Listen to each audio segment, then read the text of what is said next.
Анын бир эле кызматы бар. Боордо цирроз барбы, ооруп атса деле моюн бербей жакшы эле эми анан ардемеге жоруп коюп, грипп болуп калган окшойм, анан ичим өтүп калган окшойт. Бир үй бүлөдөн 5-өө 6-өө ооруганы бар. Кудай ар бирибиздин көкүрөгүбүздө бар. Карап көрсөк көп эле нерсени жасай алат экенбиз. Гепатиттерге кандай көңүл бөлүндү? Урматтуу достор, Ден соолук подкастына кош келиңиздер. Бүгүн биздин конокто өзгөчө коногубуз бар. Кыргыз Республикасына эмгек сиңирген врач, медицина илимдеринин доктору, профессор Сапарбү Табакалова. Сапарбү Табакаловна, саламатсызбы? Саламатчылык. Эмне үчүн инфекционный ооруларды тандадыңыз? Анын ичинен ушу гепатиттерге өзүңүздүн эмгегиңизди арнадыңыз. Ошол жөнүндө айтып Ушу биринчиден биз институтта окуп жүргөндө 4-курста жугуштуу оорулар кафедрасына окууга келдик. Ошондо карасам ушунчалык бир жумушуна берилген, күйүп бышкан эжекелер бар экен. Анан алар дагы ошол айтып калды, жугуштуу оорулар бул курч мүнөздө өтөт, бирок айыгып кетет көп учурда. Көпкө чейин эле жанакы өнөкөт болуп келе бербейт деп ушундай бир насаат сөздөрүн айтты. Анан мен ошол кружокко келип калдым. Себеби мен 6 жыл окуп, ошо бир эле кружокко бардым. Албетте ошо жугуштуу оорулар боюнча ординатура, аспирантуралардын баардыгы өттү. Мен бир топ жыл студенттерге сабак берип жүрдүм.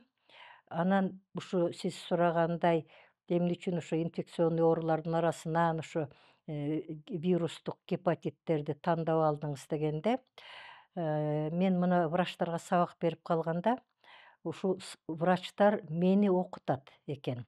Себеби алар биздин айткан лекцияларды угуп эле кетип калбай, өздөрүнүн көйгөйүн, кандай ооруларга кайрылып атат, аларга кандай алар деңгээлде жардам берип атат, же жардам бергенге мүмкүнчүлүгү жок болуп атат деп.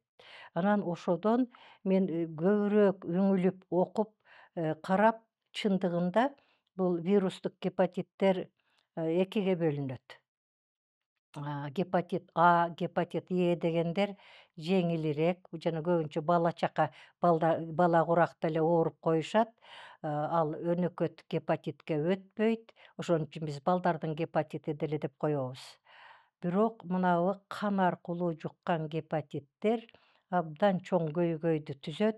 Себеби ал курч мүнөздө өткүр гепатит болуп өтүп кеткен учурлары деле бар. Ал деле көп санда 80-90% өткүр гепатит болуп эле өтүп кетет. Мына бул 10, кээ бир гепатитта, мисалы гепатит С, гепатит Д дегенде 30-40-50%га чейин өнөкөт гепатит көтөт. Бул оорулуу үчүн, анын үй бүлөсү үчүн, бала-чакасы үчүн, коом үчүн бул аябай ат көтөргүс жүк десек жаңылбайбыз. Ошон үчүн ушул гепатиттерди бизде Кыргызстанда изилдеген илимий иштер бар бекен. Практика жагында ушул гепатиттерге кандай көңүл бөлүндү, ошол гепатиттерди бизде изилдеп атабы, ооругандарды эрте таап атабы деген маселелер туулду. Эми мен мугалим катары врачтарга лекциям окуп коюп кетип калсам деле жараша бермек. Бирок ушул врачтар менен чогуу иштеп, ошолордун көйгөйүн сурап, ошолор менен ошолордун коллективинде эле иштеп аткандай болуп калат экенсиң. И ошондо алыңын жетишинче ушул гепатиттердин көйгөйүндө мен кандай салым кошо алам? Карап көрсөк көп эле нерсени жасай алат экенбиз. Себеби бул гепатиттерди дарыгерлерге эле түшүндүрбөй, биз көп учурда бүт алыскы областтарга барып, 4 күн, 5 күндүк семинарларды өтүп, жалпы эле инфекционист деген бизде аз өзү. Мына 9-жылда 240 инфекционист бар эле, анан заман бузулду көрүп атасыз. Алар дагы туш тарапка иштеп кетип, өтө азайып калган. Анан ошон үчүн биз үй бүлөлүк дарыгерлерди деле окутуп атабыз. Сапарбү Табакаловна, ушу гепатиттер жөнүндө өзүңүз айтып берип кетсеңиз, ушундай гепатиттер биздин өлкөдө эле абал курчпу же бардык өлкөлөрдө эле ушундай абал начарбы? Эми ошол жанакы кан аркылуу жуккан гепатиттер чындыгында эки эле гепатит. Бул гепатит Б жана гепатит С.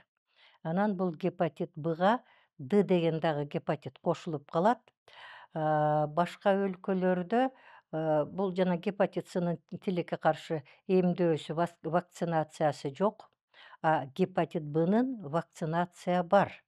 Мына чет өлкөлөрдө, өнүккөн өлкөлөрдө балдары болобу, чоңдору болобу, баары вакцина алган үчүн аларда кан аркылуу жуккан Б жана Д гепатиттери азыр сейрек учурап калды. Ал эми бизде деле ушул эми башка мамлекеттерге атаандаш болуп, үйрөнүп, ошолорду да жасайбыз деп, мына бул 2000-жылы албетте бизде жетишпештиктер көп, экономика жетишпеген учурлары бар. Бул социалдык оор демек. Бул социалдык оору дагы, анан ушу элге дагы, биздин экономикага дагы, өкмөткө дагы үй бүлөнү айтпай эле коелу, көп өзүнүн оорун салган жүктүү оорулардын бири десек болот. Ошондо дагы ошо биздин өкмөтүбүз акча таап, 2000-жылдан бери акысыз балдарды жана эмдөө календари бар, ошол календарга киргизген. Башында абдан жакшы киришип, бир 3-4 жылдын ичинде эле биз жакшы жыйынтыкка жеттик. Карап көрсөк, уже төрөлгөн балдардын 95-97% вакцина алып, ошо балдардын арасында оору аз болгон. Эми карап көрсөк, жылдан жылга жакшы болуш керек эле. Балдардын арасында таптакыр эле оору жок болуп калыш керек эле. Эмдөө бар болсо, акысыз болсо, барып эле балдарга сайдырып кой дегендей. Анан эми көп бул өзүңүз дагы угуп жүрөсүз, бизде абдан эле аша чаап мусулмандашып кетти. Мен аны көп эле жерде айтып атам, мени түшүнгөндөр болсо түшүнсүн, түшүнбөсө кечирсин дегендей. Ушул балдардын ата энеси совет доорунда туулган. Өздөрү эмдөөнү алган, мектепте окуган, институтка окуган, баары акысыз болгон. Ал кезде сурачу эмес да, мисалы АКДСти же туберкулиновыйды баары тең бирдей жасалчу. Азыр болсо башкача шарт болуп калды. Азыр эми ошол тилекке каршы ошол эле ата энелер, балдар чоңоюп ата эне болушту. Ошолор өздөрү бекер алган балдарга бериле турган нерсени тыюу салып атышат. Барбай атат, эмдөөгө барбайт. Ушундай бир өздөрү бир догмаларды ойлоп чыгып алышкан. Мен дайыма айтам, биз баарыбыз мусулманбыз. Кудай ар бирибиздин көкүрөгүбүздө бар. Мухаммед пайгамбарым барда вакцина деген жок болчу. Сапаров Табакан сөзүңүз каралчы.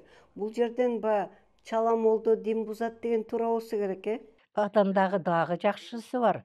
Боекчу десе сакалын кошо бойойт болуп атат биздикилер. Ошо арабтардан да ашып түшөбүз. Алар деле түзүк мусулман эмес, биз алардан да кыйын мусулманбыз деген болуп. Сиз анда Сапарбек Табакановна түзмө-түз кайрылыңыз ушул ата энелерге эмне үчүн вакцина жасаганга болбойт дегенди. Ошону эми мен көп жолду айтып эле келе жатам. Мен муну ушундай бир практикалык жолдордон да көрсөтөм да. Бизге кайрылганда бир үй бүлөдөн 5-6 ооруганы бар. Чоң атасы, анан 3 баласы ооругандар бар. Ошол үй бүлөдө бирөөсүндө гепатит болгон. Анан эми биз кан аркылуу жугат деп атабыз. Ар дайым эле канга түшпөйт. Мисалы, ошол үй бүлөдө жана сакал алгыч чоң балдар атасы болуп бир колдонсо, кайчы деген бар, ийне деген бар, бүт ошо кан чыгара турган нерсенин баардыгы үй бүлөдө болуп калат. Тиш жуугучтар бар. Ошодон анан жугуп, тилекке каршы бул гепатит Б деген деле өзү жаман оору. Бирок ал көп жылдары билинбей жүрүшү да мүмкүн. Бирок ошого жанакыдай эле кан аркылуу Д гепатит кошулганда, ошол 2 жыл, 3 жылда эле циррозго алып барып атат. Анан дагы биздин элибизге айта турган нерсе, ооруганын тоготпой, ооруп атса деле моюн бербей жакшы элемин, анан ардемеге жоруп коюп, грипп болуп калган окшойм, анан ичим өтүп калган окшойт деп көбөйтүп келип атышат да. Мына мен көп учурда сурайм, ой бу качантан бери ооруп атабыз, ичиңизге суу толуп кетиптир, бутуңуз шишип атыптыр, мурдуңуз канап калыптыр. Ой ушу 1-2 жумадай эле болду. 2 жумада ал тура албай жатып калганын оорудум деп эсептейт. Демек, бул оорунун биринчи белгилери деги эле белгисиз. Адам билбейт экен да, Мисалы, тиш ооруса тез эле ооруйт, Белгиси деле бар. Ошого эч кандай көңүл бөлбөгөнү. Мына бул чоң эле адам, балдарды азыр айтпай эле коелу. Чоң эле адам ошол жүрүп эле алы кетип, мурдакыдай кыска эле жерге басса деле чарчап эле отуруп калып, анан кийин көп учурда сары пайда болот. Көзүндө, этинде. Бул жаңыдан ооругандай болуп, абдан сарысы көбөйбөйт, азыраак гана. Заарасы саргарып калат. Ушундай маалда анан тамакка табити тартпай. Көптөрүнү өзү оорубагандай эле болуп сезилип, жөндөн жөн эле арыктагандай болот. Бул оорунун абдан көбөйүп калган учуру деп айтсак болот. Анан ошого көңүл бөлүш керек да. Бул эмнеден саргарып калдым, эмне үчүн мен саргарып калышым керек деп.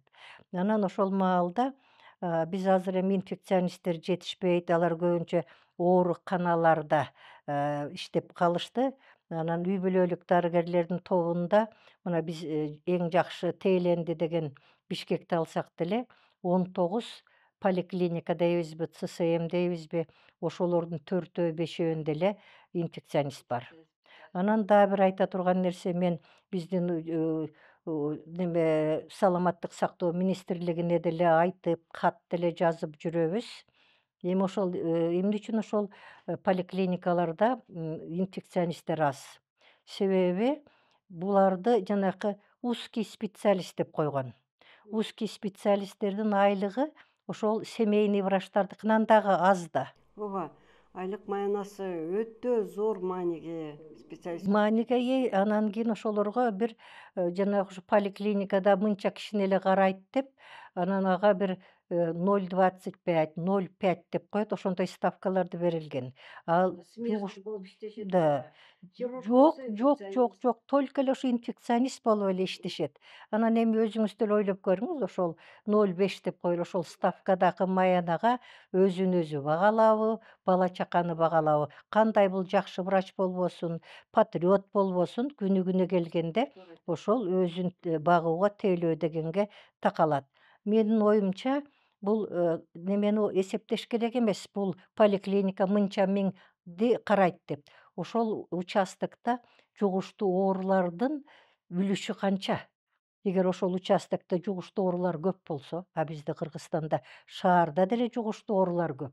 Ошого жараша ставкалар бөлүнүш керек. Керек болсо маянасын жогорулатып коюш керек. Себеби инфекционист деген, мен ушу дайым ушу инфекционисттерге болушуп келем.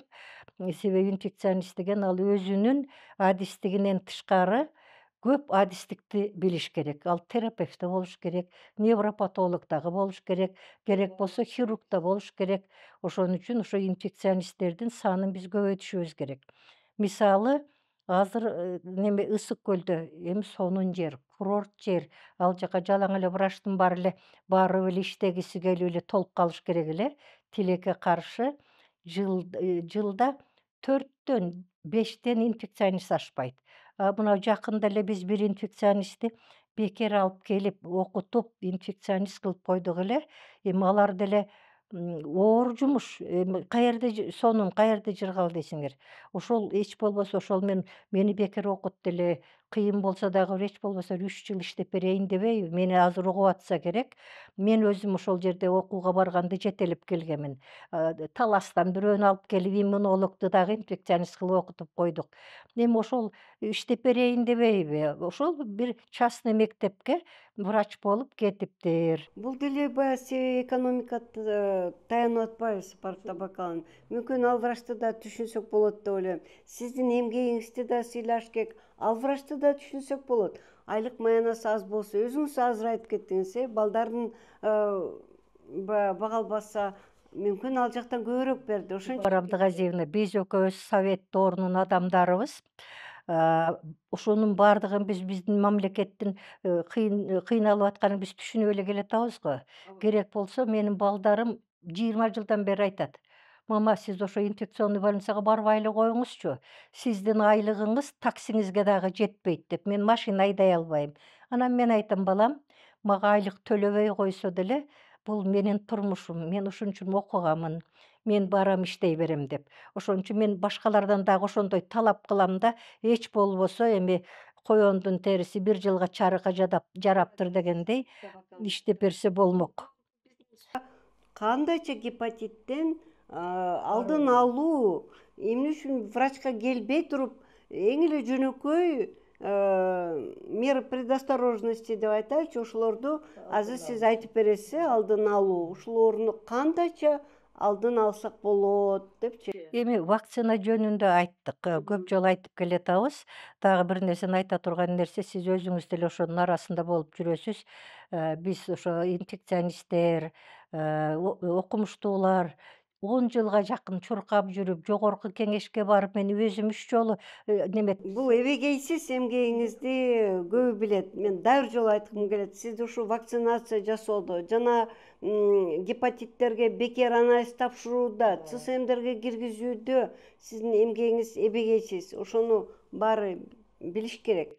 Эми ошону жасаганда эми жанагы бекер изилдөөдө. Изилдегенде мен бүгүн дагы бир Баткенден келген ооруга дагы айттым. Баткенден бизге оорулар азыраак эле келчү. Мен ойлоп жүрүптүрмүн, Баткенде аз оорут экен, Кудай жалгаап деп. Ал жакты изилдей баштаганда 300 400 чыгып атпайбы? Алар өзүндө убагында анализ тапшырган эмес. Эми шаарлыктар башка нерсеге барып деле анан тапшырып калып, ошо көбүрөөк тапшырып жүрүшөт. Анан эми ошо акысыз вакцинация башталды. Ал вакцинацияны 3 жолу жасаш керек. Бүгүн мисалы, экинчисин 1 айдан кийин, үчүнчүсүн 6 ай толгондо. Оорубаган адамга. Оорубаган, биз изилдеп карасак таза адам. Жашына жара. Эми мына жанакы вакцина дегенде жашына карабай эле сайса болот. Себеби азыр эми Кудай жалгап жакшы заман болуп, 95 чыкканда кетсе ата-коку эрте кетти деп атабыз. Бирок жанакы вакцинаны биз сатып алганда эми ал өкмөттүн акчасы. Ошону кичине ченеп 65 жашка чейин дедик. Ал деле жакшы нерсе эле. Ооба. Анан результат кандай болду деп атпайсызбы? Ушу мен ушу былтыркы немени данныйларды айтсам, 118 миң кишиге биринчи вакцина сайылыптыр.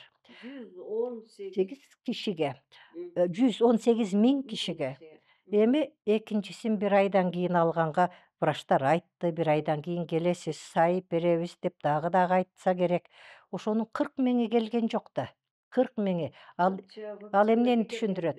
Ал биринчи вакцина алгандын иммунитети пайда болбойт. Ал вакцина албаганга эле тете болуп калды. Анан бирок ол биринчи вакцинага канча деген өкмөттүн акчасы кетти. Адан кийин үчүнчүсүн албагандар дагы көп. Ошону мен айткым келет да, мына биздин эле аябай саясатташып кетти. Жалаң эле турган жерин эле мага мамлекет эмне үчүн бербейт, мага мамлекет үчүн колума салып бербейт дейт. Мына колуна салып берген нерсеге дагы барбай коюп аткан ал кимдин күнөөсү? Бул эми эрежеси ушундай да, бир жолу жасаганда ал жетишсиз. Сөзсүз бир катар вакцинаны жасаш керек. Ошону билип туруп келбей койгондор көп болду деп атасыз. Бул мен ойлойм, бул өтө эле өзүн өзү сыйлабастыкка жатат. Деги эле коомго сыйлабастыкка да жатат. Анткени өкмөт ушунча каражат бөлүнүп атат буга. Өзүнө өзүнө баягы түркөйлүк кылгандыгы дагы бул жаман. Аларды неметип түшүндүрүп айтты. Эмне десе эле анан кийин биз кыргызбыз да деп коет. Кайдыгер дегендей. Анан бул дагы бир жагын айта кетишибиз керек. Бул гепатиттер энеден балага да жугат да. Бул эне баласына эми милдеттүү караш керек да. Бул менин ооруганым баары бир деп өзүнө кайдыгер карап койсо мейли, анын өзүнүн иши дегенченде дагы ал ичиндеги баланын да тагдырын чечип атат. Ошон үчүн ал боюна болгонго чейин барып бир жолу анализ тапшырып, оору болсо дарыланып, анан айыккандан кийин анан неметип, бизде болжолдоо, пландоо деген деле болуш керек да. Эми дагы бир нерсени айтсам таң калат элдин баардыгы. Менде бир келин бар, өзүдө гепатит Б. 2 баласында гепатит Б. Төрөлгөндө эле ал балдарда ал гепатит менен болду. 3 жылдын жүзү, себеби гепатит Б көпкө чейин дарыланат. Вирусу кетип калып кайра келе берет. Бирок аркасынан түшүп дарыланса ал дагы тазаланат. Эми ошону 3 жылдан бери дарылап жүрсөм, миллиарддаган вирусу бар болчу. Көпкө чейин келбей калган. Келсе 7 айлык боюнда келиптир. Анан кийин мен айттым, таарынбай эле койсун. Мен айттым, сен заводсуңбу, фабрикасыңбы? Сен сөзсүз бала чыгарып турушуң керекпи? Өзүң ооруп атсаң, канча акчаң кетип атат дарыга? 2 балаң ооруп атса, анан дагы мынтип алганың бул эмне? Десем унчукпайт, унчукпайт. Андайлар бизде бар. Ордун алдын алыш керек. Бул вакцинаны биз ойлоп тапкан жокпуз. Биз чыгарган жокпуз. Муну научно доказано. Жердин бүт жер шарында жасалат. Эми мына сиз чакырып ушундай интервью алып атасыз, врачтардан, башкалардан. Өзүңөрдөн ошо өзүңөрдүн бир ийрим түзүпсүңөр. Буну мисалы эми жанакы биздин мамлекеттик телеканалдар бар. Алар чакырып, аларда кызыктар болуш керек да. Ошол эгер чакырса, мүмкүн эл ошол немени передачаны карап калар. Экинчиден, биздин министрликте өзүнчө жана ошондой атын дагы унутуп атам. Ошол пресс борбор бар. Алар дагы Кыргызстанда кайсы оорулар көбүрөөк, кайсылары көйгөйлүү, ошол радиолорго кат жазып, телевиденияга кат жазып турса болот да. Мен 1-2 жолу даяр кичинеден статья алып бардым. Ай, силердин мүмкүнчүлүгүңөр бар, ушуну чыгаргылачы газетке деп, 1-2-3-4 жыл мурда. Эч кыймыл жок. Ошон үчүн анан кийин ким барып эле телевидение Аракет кыла алайлы. Аракет кыла берели, Сапар Табакаловна. Биз көнүп калганбыз иштеш үчүн. Урматтуу Накен Касиевич да айтты. Элибиз үчүн кызмат кыла берели, иштей берели депчи. Эмне кылабыз? бирок эми жанакы ошол аракетти кабыл алса, туура кабыл алып, анан мен дагы мынтип айтып калдым. Мына Дават деген бар. Үймө үй барып, Дават Бул аябай чоң агитация кылып атышат. Анан мен ошолорду айтам. Мына сиз келдиңиз, мен сизге 1,5 сааттан бери түшүндүрүп атам. Мына мен менен кеткенден кийин бир чогулган жерлериңерде ушакташып бирөөнүн күнөөсүн көтөрбөй. Анан кийин ошол барган жердин баардыгында бул гепатит болуп калыптыр деген уят сөз эмес. Бул эми жугуп калып атат. Ошон үчүн мына мен билбей эле жүрдүм эле. Анан анализ тапшырсам чыгып калдым. Анан эле барсам, көрсөм менде вирус дагы бар экен. Менин оорум деле көбөйүп калган экен. Ушу силер дагы барып эле анализ тапшырып койгулачы, акысыз эле. Таза болсоңор вакцина аласыңар, акысыз. Оорусаңар, дарыгерге барасыңар. Анан дагы бир айта турган нерсе, кечээ дагы мен врачтарга дагы айттым. Ошол дарыларды бере турган ар бир поликлиникада, анан андан тышкары жаңы борбор уюштурулган. Биз канча чуркап ошол гепатиттерди көзөмөлдөй турган орган болсун. Ошолор болсо, аябай тактап аркасынан түшөт. Байкуш жанагы семейный врачтан биз көп талап кылбашыбыз керек. Аларга баарын жүктөп койдук да. Туберкулезду да жүктөгөнбүз, кошкат аялдарды да жүктөгөнбүз, ооругандын баардыгын деп ошентип чуркап жүргөнбүз. Анан кийин ошол жаңы уюм уюштуруш өтө кыйын. Ага здание керек, персонал керек, штат керек дегендей. Анан аны немеге, центр СПИДке, аны дагы далилдегенбиз жогорку кеңеште. Ай, СПИД деген ал жугуштуу оорулардын эле бир түрү. Эми аларга ошо көп көңүл бөлүнгөн үчүн өзүнчө болуп, борбор болуп, областтык, республикалык жана башка борборлор, алар да каршы чыкпай ошого кошту. Анан эми ошол жерден жанагы бекер дарыны ошол жерден бере турган болуп берип калды. Анан эми карап көрсө, бул гепатит менен ооруганга врачтын көзөмөлү керек. Бул өнөкөт гепатит менен ооруган, өңчөй цирроз менен ооругандарга ар дайым көзөмөл керек. Ал жалаң эле боору менен оорубайт. Анын жүрөгү деле ооруйт ошол маалда. Уйку бези дагы ооруйт, бөйрөгү дагы ооруйт. Бул жана суу ичине эле толбой, ичине батпай, суу өзүнчө жылчык таап, өпкөнүн кабына дагы толуп атат. Ошон үчүн ага врачебный көзөмөл. Азыр көп жерде дарыны берип койгучу эле болуп калыптыр. Дарыны берип коюп келди, ичтиңби, түгөндүбү дарың, мына сага дагы дары деп. Ал бир эле оорунун бир эле жагындарылуу, бул вирусқа каршы. А мына цирроз болуп кеткендерге ал вирусту өлтүргөн менен көп жыйынтыкка жетпейбиз. Ал боордун забыркаганын дарылаш керек. Боорго чел бүтүп калат. Кадимкидей жана тырыктар пайда болот боордо.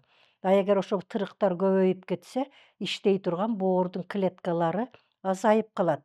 Ошолор анан кийин тиги боор жалгаштырууга, трансплантацияга деп жөнөп атпайбы. Анан көптөрүнүн түшүнүгү мындай болуп атат да, анча мынча акча тапкандардыкы. Мен акчам бар, бара калып эле бооруму алмаштырып келе калбайынбы?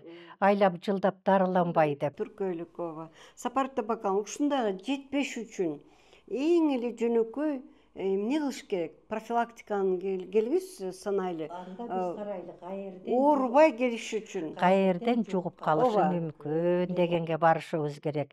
Тилекке каршы ошол азыр неметип ушу медициналык аспаптар дейбизби, приборлор дейбизби, ошо медицинада колдонулган ошол адамдын организмине кире турган нерселер бар.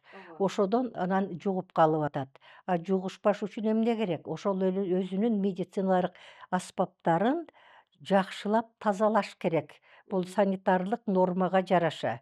Эми мынау стоматологдун баары эле бизге капа болот.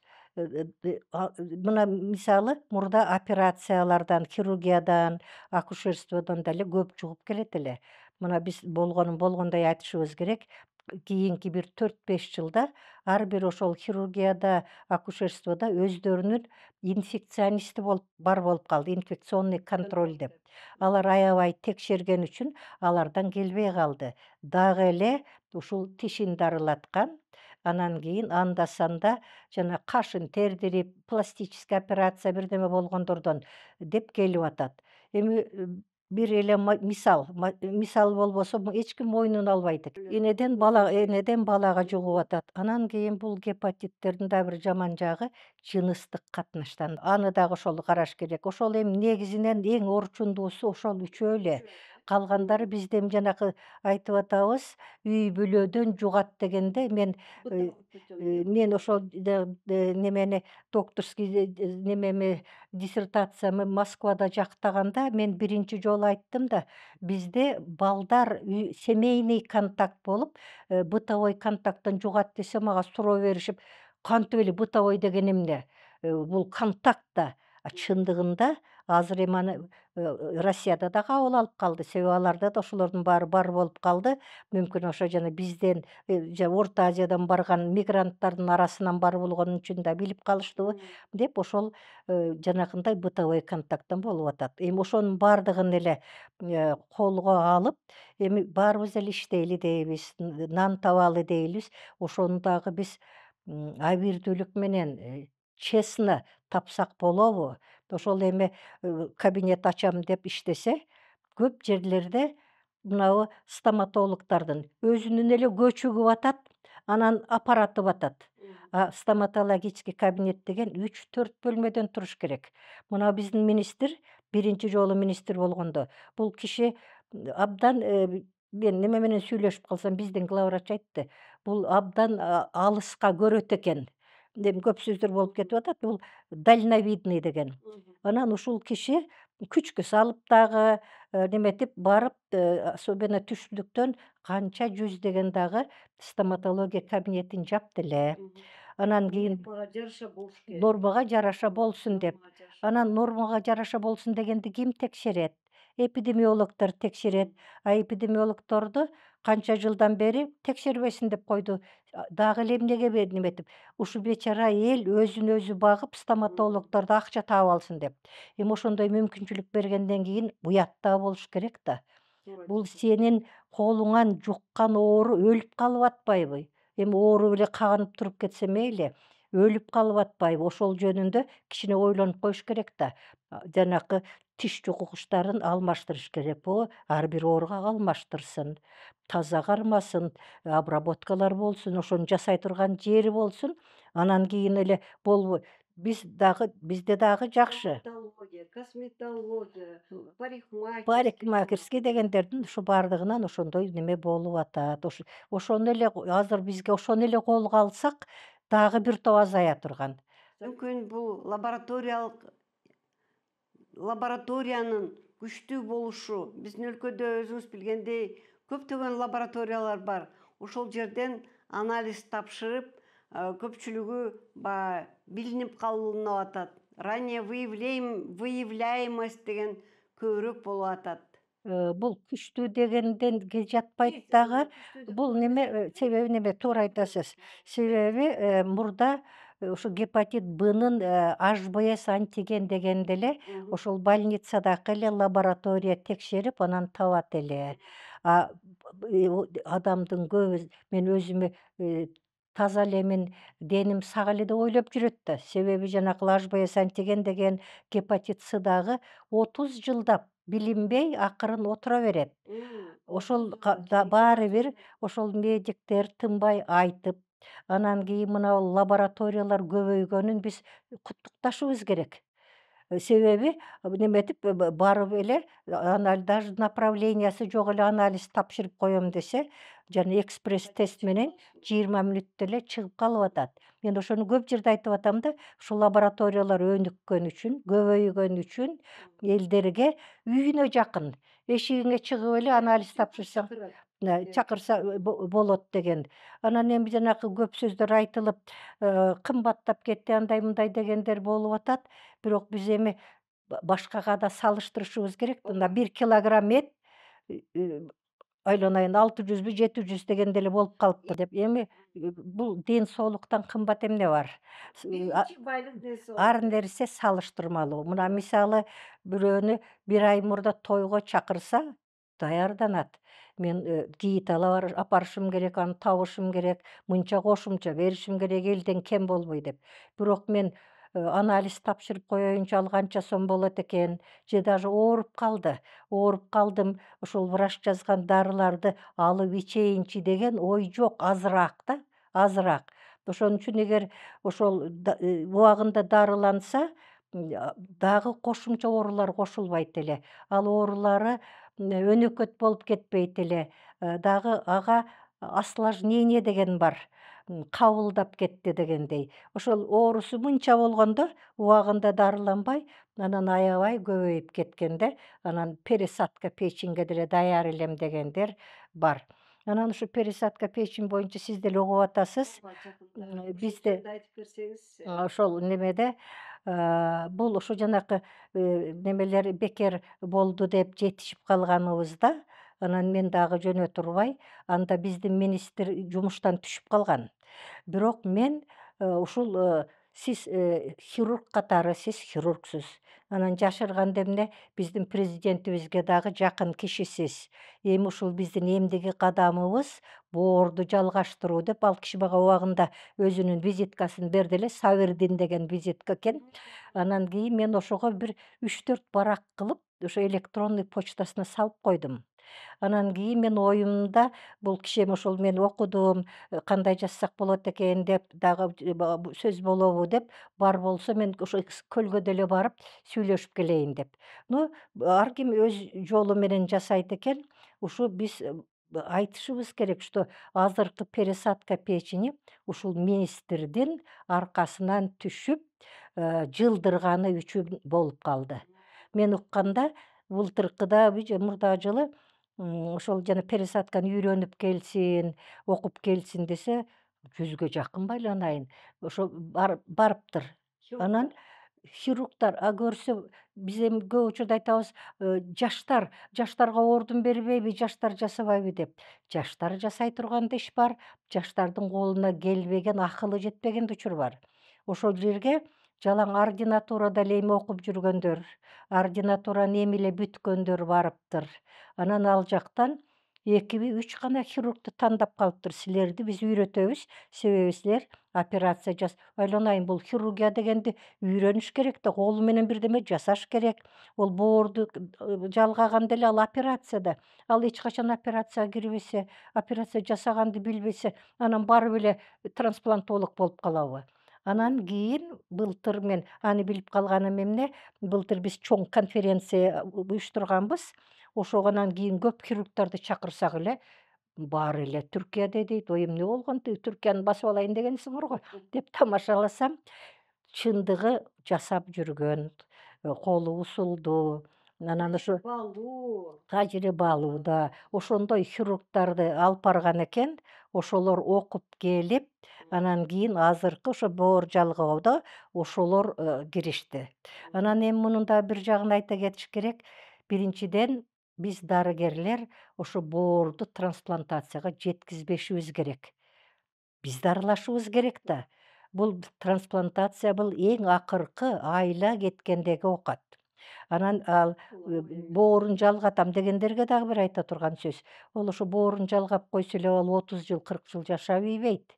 Ал боорунун канча мүмкүнчүлүгү калды эле, ошого жараша жасалат. Анан дагы ал боорду жалгап, хирург эң жакшы жасады операцияны. Азамат, хорошо. Бирок адан кийин жанакы жамап койгон боор түшүп калбас үчүн, аны врачтар жакшы түшүнөт. Ошол супрессант деген дарылар бар. Аны айлап ичет оорулар. Мен көп жолу айттым, тиги Түркиянын клиникасына өзү организми ошол боорду жактырыш керек да. жактырыш керек. Ошону ал баягы тигип койгон жерди жерибесин деп иммунитетти басаңдатып турат да. Аны башында эми жанагы операциядан кийин алар 1 айда, 3 айда кайра эле ошо операция болгон жерге барып атты. Ал бир жолу барганга акча жок. Анан канча жолу. Ошолор барбай, дарыны ичпей дагы каза болуп калып атышты. Анан мен ошо клиникаларга айттым: ай, биздин эле инфекционисттерди үйрөтүп койгула. Ошо пересадкадан келгенден кийин биз көзөмөлдөйлү, биз дарылайлы десем, пожалуйста, силердин министрлигиңер жиберсин, акчасын төлөсүн. Анан кийин эми андай мүмкүнчүлүк болобу болбойбу мен айта албайм. Айттым, көрү, биз өзүбүз акчасын төлөп деле барып окуй турган дарыгерлер бар, табылат деп. Эми мына азыркы биздин экинчи кадамыбыз жана пересадка болуу. Эми бул немеде биз дагы Казакстандай болобуз буюрса. Казактар жана клиника Сызганова деген бар. Ошодо алар пересадка печени бир 10 жыл мурда башташкан. Алар көп жылдарга чейин ооруларды чогултуп, даярдап, анан алар көбүнчө Индия менен, анан Япония менен неметип өнөктөш болуп иштеп атышты. Ошолорду чакырып, анан ошол жерден жасалып жүрөт. Азыр деле жасалып атат. Ошо бизде дагы ошондой болот деп ойлойм. Биздин өзүбүздүн хирургтар дагы өсүп, анан ошо жана көп аппаратура керек болот ага. Ар бир Эмес, өзүнчө анализдерди тапшырыш керек, жана совместимость деген. Лабораториялык анализдер азыркы кезде бизде жасалбайт, андай анализдер. Бул өтө эле сложный операция, ошон үчүн биздин баягы көрөрмандар билиш керек ал жөнүндө. Бундага жеткирбей, айла жоктоо гана жасалган бул. Бирок биздин хирургтар ошону жасаганы аябай жакшы жаңылык болду. Ошол пациентти сиз билчү элеңиз? мен ушу сиз дагы бир абдан көйгөйлүү маселени көтөрүп атасыз. Биринчиден мен айтканым, бизде Кыргызстан боюнча канча цирроз менен ооруган дегенден эч кандай саны жок.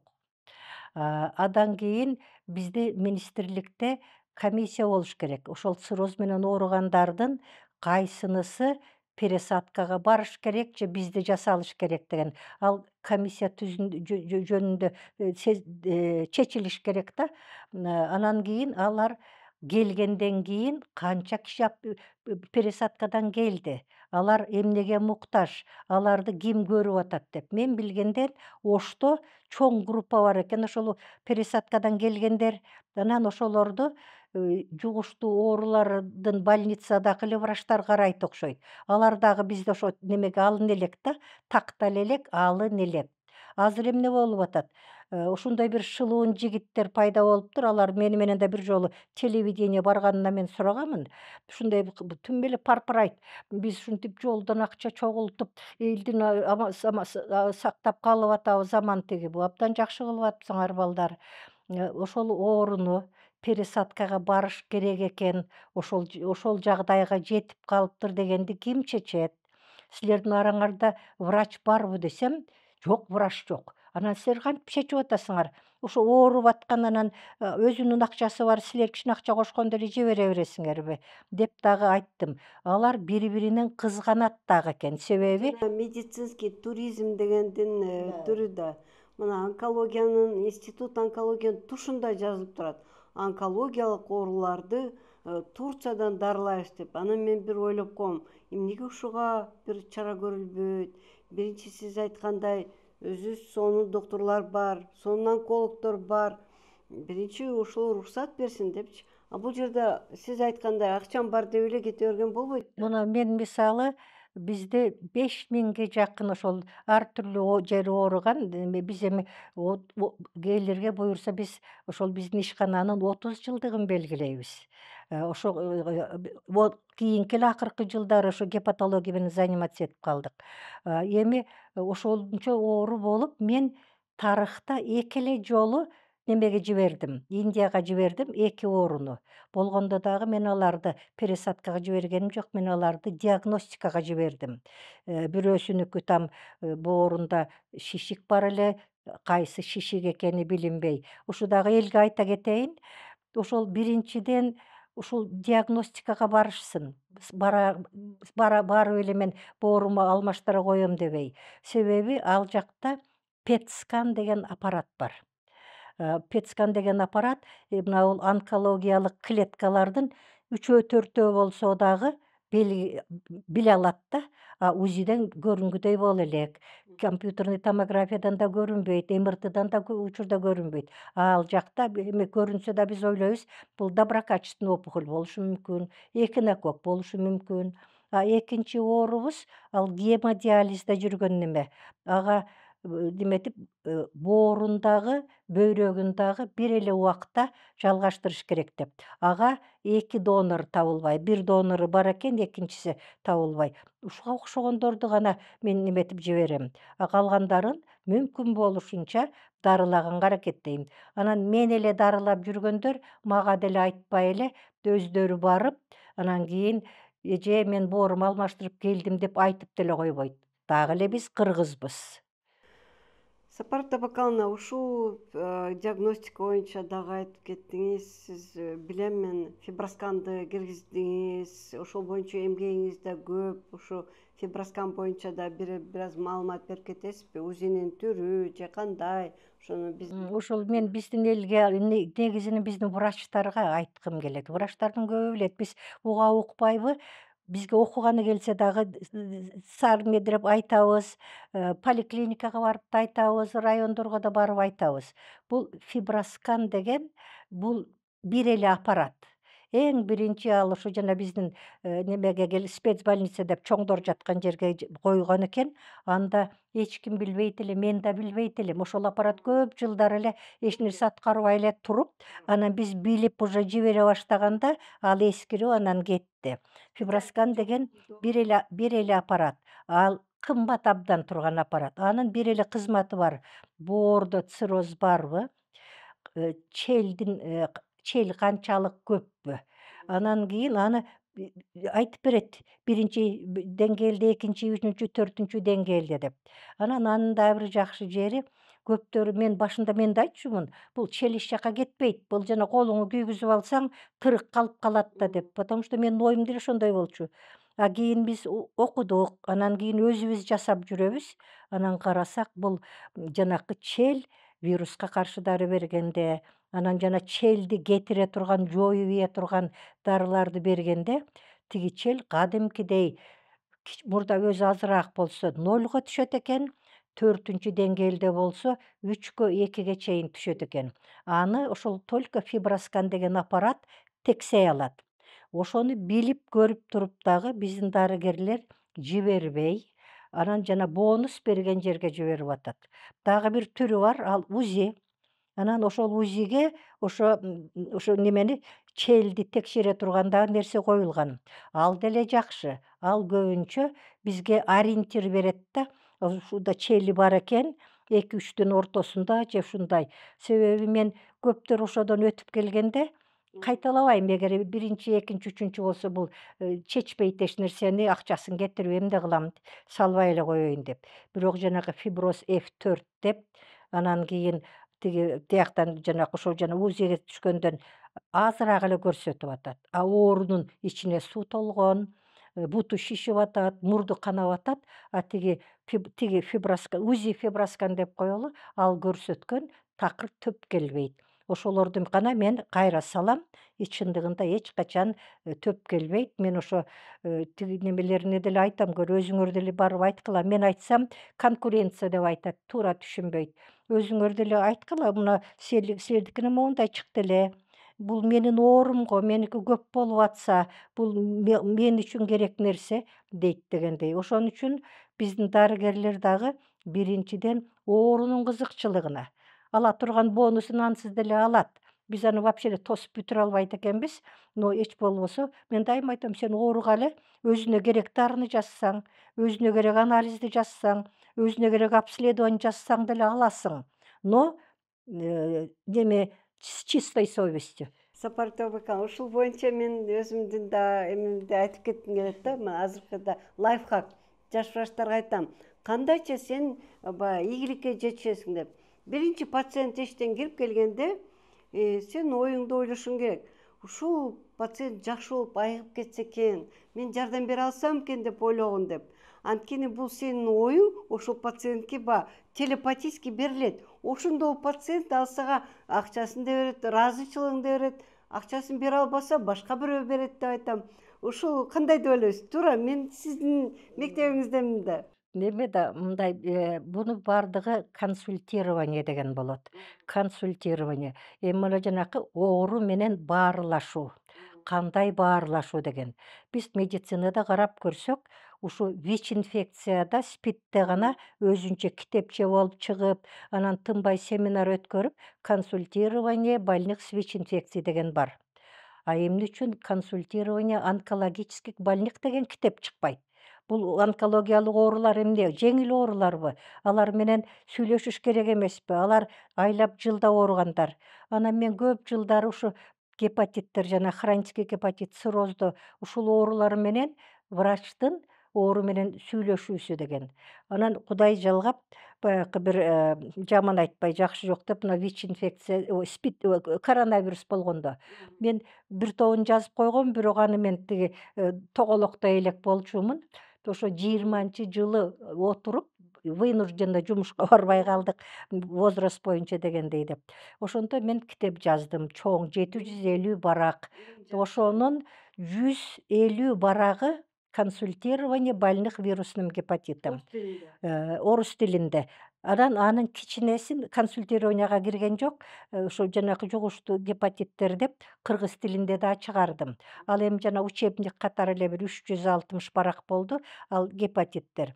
Мына мени азыр врачтар дагы угуп атса. Бул окуу куралы врачтар үчүнбү же врачтар үчүн, Ошондо даже жазылган да, гепатит менен, өнөкөт гепатит менен ооруган ооруга сенин эгер 1 саат убактың болбосо, ал оору менен алектенип кереги жок. А бизде кандай болуп атат? Эшикте күтүп атат. 3 мүнөт, 5 мүнөттө даже менмин деген азыр консультант болгондор, частныйда отурган, даже өкмөттүк профессорлор консультациясынын башында жарымына өзүнүн регалияларын жазат. Мындай баланча бастанча. Анан кийин диагноз, эч кандай аны эмне деп сурадың, ооруганы качан болгон, сенен башка дагы кайсы дарыгерлерге барган, жыйынтык болду беле, эч нерсе жок. Анан кийин эле диагноз чыга калат дагы, даже вирусу канча деген жазуу жок. Эми ошону профессорлор жазып атат. Жөнөкөй дарыгер жөнүндө айтпай эле коеюн. Өздөрүнө да айтып жаман көрүнгөнмүн. Эми ал адан кийин мага келип атпайбы? Эгер ошо менен эле бүтсө, жабылып аяк, жабылып бойдон калмак. А менен башкаларга дагы барат да. Ошон үчүн бул консультирование дегенде оору менен кандай сүйлөшүш керек, кандай суроолорду бериш керек. Баары депрессия менен келет. Баягы дардаңдап мен анча деле оорубаптырмын деп анан ага оорусун түшүндүрүп бергенден кийин, анда мен дарыланышым керек экен, дагы мындай кылышым керек эмес деп, сразу депрессияга түшөт. Ал дагы жеңил нерсе да. Аракет жасагандын ордуна болду менин ишим бүткөн турбайбы деп, эми ал дагы адамдын бир түрү да. Биз ал үчүн жаман көрүш. Да. Пациент менен иштеш керек. Анан ошол жерде даже врач кандай кийиниш керек, кандай суроолорду бериш керек, кандай көңүлүн улаш керек. Кээ бирде жөн эле аябай тяжелый ооруга сен парпырап келип эле, ой сенин ооруң мынча эле тоже болбойт. А эгер тяжелый ооруну сен абдан жаман ооруп турбайсыңбы деп анын жанында отуруп алып ыйлаган дагы болбойт. Ошон үчүн да, консультирование деген это целая наука. Мына мен убактым жетсе, эми баягы бизде азыр кыргыз турсун врач китеп окубай калды. Ошол эптүү эмес чоң китепти, кымбат турган китепти 200-үн мен жөн эле таратып бердим. Ошо врачтарга, конференцияларда, тиги буларда. Ошону деле барып ачып окуганына менин көзүм жетпейт. Жок, мен ойлойм, Сапар Табакановна, сизди сыйлагандар аябай көп, пациенттериңиз көп, ошолор кээ бирде айтабыз да, ушунча кишиге айттык, ушул биздин айткан сөзүбүздө бир кишиге жардам берсе, биз сонун болот эле. Ошондо биз жыйынтыгыбыз бактылуу болот элек, Сапар Табакановна. Анан ойлойм, Сапар Табакановна, сиз ушунчалык берилип ишиңизди жакшы көрөсүз. Анан дагы сурагым да, корком да, хоббиңиз эмне деп, хоббим жумуш деп айтасыз го депчи. Чынында кандай сиздин мынакей жумуштан башка кандайча дем аласыз, кандайча эс аласыз, сизге эмне мотивация берет? Ушу дем алуу мен кызым айтат: "Мама, улгайган сайын элдин эмеси нагрузкасы, жумушу азайыш керек. Сиздики көбөйүп эле атат" деп. Анан чындыгында карап көрсөң, бул сен дарылагандан тышкары дагы ушунча жашка келип, чын эле милдетиң көбөйүп калат экен. Азыр мына тынбай учебный программа жазабыз. Алар 300 барактан деп коелу. Клинический руководство дегендерди жазабыз. Мен ошого таң калам. Сиз мынакей доктор медицинских наук, профессорсуз. Анан ушу клинический программа эмелерди сиз жасайсыз, же сиз жетекчи болосузбу? Эми мына эгер мынабул кафедрада иштеген ишмерлер көбүрөөк болсо, жетекчиге жеңилирээк болот. Бизде мурда биздин кафедрада элеңиз, кафедралар жанагы бир эле бир безответственный бирөөнүн немесинен эле кафедра таратып, анан курс-мурс болуп калдык. Бизде бар болгону 2,5 ставка. А нагрузка бардыгын эле жасаш керек. Ошон үчүн анан кийин мен катышпай бирөө жасап эле сен жасап кой, мен кол коюп коем деген менде учур жок. Демек, Сапар Табакановна, сиз канчалык жумушуңуз оор болгон сайын ошончолук жакшынакай көрүнөсүз, ошончолук мотивированный жүрөсүз. Сизден баары тең баягы үлгү алыш керек. Мен мисалы сизден ар дайым үлгү алам. Рахмат. Эми баягы биз бири-бирибизди мактасак, анда 2 күн мактайбыз. Мына сиздин эле неметип, сиз багынтпаган, чокуга алган жок. Значит, ал дагы бир абдан жакшы нерсе. Ошо мындай да, бизге бул оор эмес. Мүмкүн физически оордур аткаруу деген, бирок биз бул өзүбүздүн каалаган ишибизди жасап атабыз да. Ошонун жыйынтыгын көрүп сүйүнүп атабыз. Сиз айткандай 3 кишиге, 5 кишиге жардам берсе дагы ушунчалык курсант болуп калабыз. Себеби мен ушу кишиге жардам бере алдым. Ал такыр үмүтүн үзүп келет да, бизге келген оорулар көп учурда үмүтүн үзүп келет. Анан кийин дагы бир немени айтып, бир степное деген немеден келиптир. Аял отура албайт, ичи ушунчалык суу толуп, жата да албайт, себеби суу тияка неме кылат. Мен саат кечки саат 8-ге чейин кышында болчу. Анан тиги дагы бир клиникага биз ошондойлорду жаткыза турган жер жок да, ал эми өзүнчө отдельный тема. Ошол дагы бир клиникага суранып атып, ушуну алар тяжелый ооруну биздин мамлекеттик больницалар албайт. Аны да биз моюнга алышыбыз керек. Тяжелый болсо мен кантип жардам берем битеги деп. Эми ошону ошентип атып анан кийин жаткызып, анан ал жактан жатып анан чыгып, бир айдан кийин келсе, тим эле шыңга бойлуу аял экен. А тиги мага келгенде бир өзүнчө эле тоо болчу. Эми ошону көрүп сүйүнөсүң да. А эгер мен ошондо аны карай албасам, анан мен деле убактым тар калды деп кетип калсам, тиги врач дагы менин айтканыма макул болбой албай калса, Ошондо сиз өзүңүздү бактылуу сездиңиз. да, да. Сапар Табакановна, сизге рахмат. Бүгүн келип ушундай жакшы кеңештериңизди бердиңиз. Керек болсо баягы насаатыңызды, таарынычыңызды да айттыңыз. Буга сиз укуктуусуз. Анткени ушунча чынында эле эмгек кетип атат. Биз эми бул жерден биздин коллегаларыбыз да көрөт, врачтар эместер да көрөт. Баарына пайдалуу болуш үчүн мен ойлойм, сиз өзүңүздүн баардык эмгегиңизди Мен ушу жанагы лекция окуганда дагы кээ бир кишилер акырын эле ошол эле жакшы эле нерселерди айтат. Ал жаман лектор деп мен айта албайм. Анан кийин мен ошо маңдайымда 3 киши отурса дагы жанып күйүп анан эмоциалдуу айтканыма мен акырында өзүм да уялып калам. Отом мен чоң эле киши болсом, кичине эле акырын сүйлөсөм деле болбойт беле деп. Но это профессиональный вредность деген бар да. Сизге чоң рахмат, Сапар Табакановна. Ар дайым эле ушундай жакшынакай болуп элек, ден соолугуңузга чың болуп, биринчи байлыгыңыз ден соолук болсун.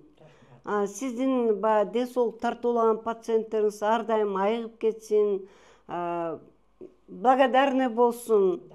Анан эмне коомубузга дагы бир жолу биринчи байлык ден соолукту жөн эле баягы сөз катары айтпай, чынында эле баягы биздин негизги максатыбыз биринчи байлык ден соолук, ошону сактай билишибиз керек, ардактай билишибиз керек, кор болбош үчүн.